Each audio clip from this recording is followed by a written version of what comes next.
Hello dan Assalamualaikum. Nama saya Teacher Afiq. Ketua ini saya akan membentangkan mengenai general motor problem that affect hand skills. Okey, yang pertama sekali kenapa untuk hand skill untuk kanak-kanak ni penting?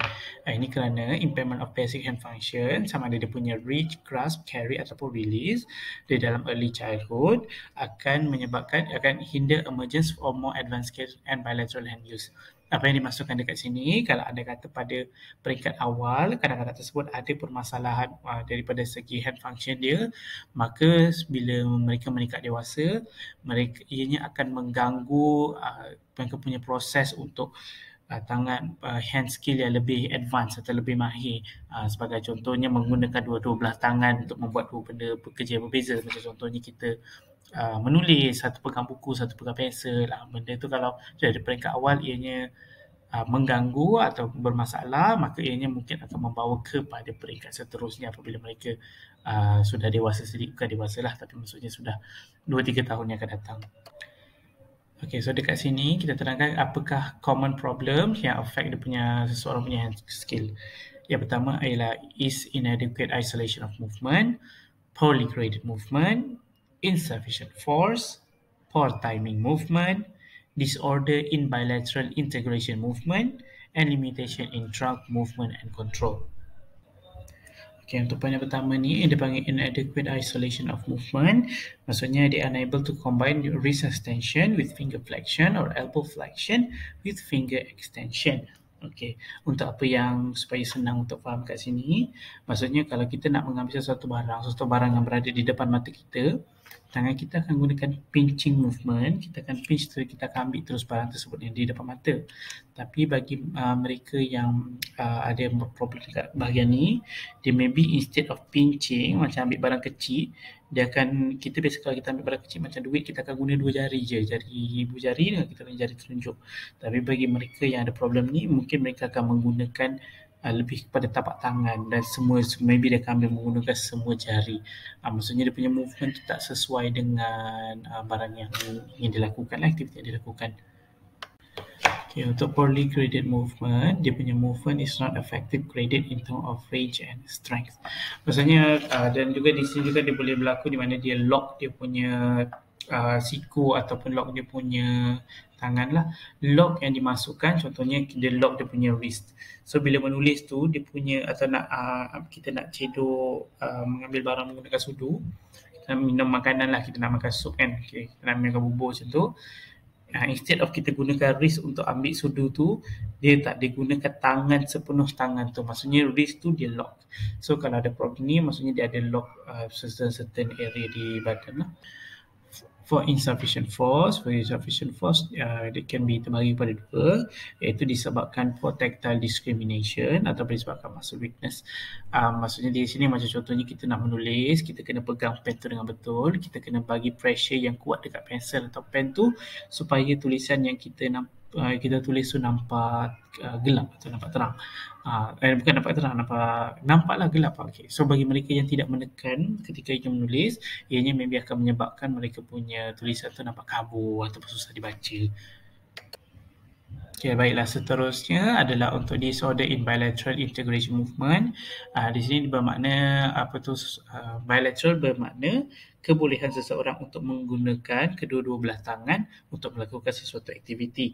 Okay, macam kita ada dominan kita kanan ataupun kiri, tapi kita still boleh menggunakan tangan kanan atau kiri untuk membuat satu perkara. Maybe kita boleh pegang barang guna tangan kanan, kita boleh paskan dia kepada tangan kiri.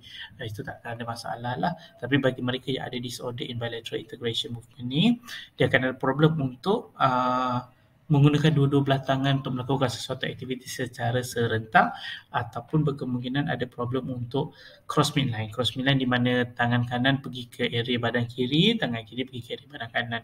Ke situ mungkin ada masalah kat situ jugalah.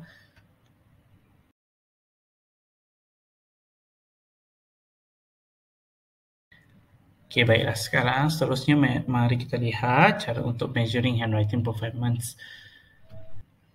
Terdapat 4 cara atau 4 kaedah untuk kita kira measuring handwriting. Yang pertama menggunakan domain of handwriting, yang kedua legibility component, nombor 3 adalah writing speed, 4 adalah ergonomic factors. Okay, yang pertama sekali adalah domain of writing. Domain of writing maksudnya kebolehan seorang untuk menulis sama ada dalam uppercase ataupun lowercase. Dia meniru ataupun near point copying. Copying maksudnya kita tiru bulat-bulat apa yang berada dekat contoh dekat sebelah betul-betul tulisan kita tulis abang suka makan nasi, dia pun tulis abang suka makan nasi. Near point copying maksudnya ia punya berada di sekeliling. Maybe kita boleh suruh budak tu tolong tuliskan apa yang berada di tulisan yang ada di depan mata dia ataupun apa yang ada dekat atas kepala dia, macam tu. Seterusnya kita akan tengok kepada legability component.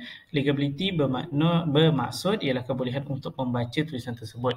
So, yang pertama sekali improper letter formation, poor reading in and out of letters, inadequate rounding of letter, incomplete closure of letter, incorrect letter ascender or descender.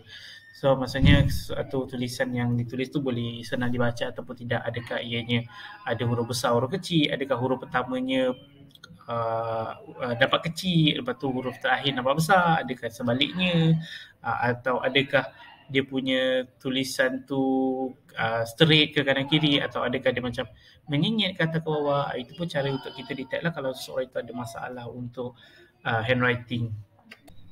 Okey, dekat sini dia ada satu formula untuk kita tahu berapa percentage tulisan seorang kanak-kanak itu maksudnya boleh dibaca ataupun tidak.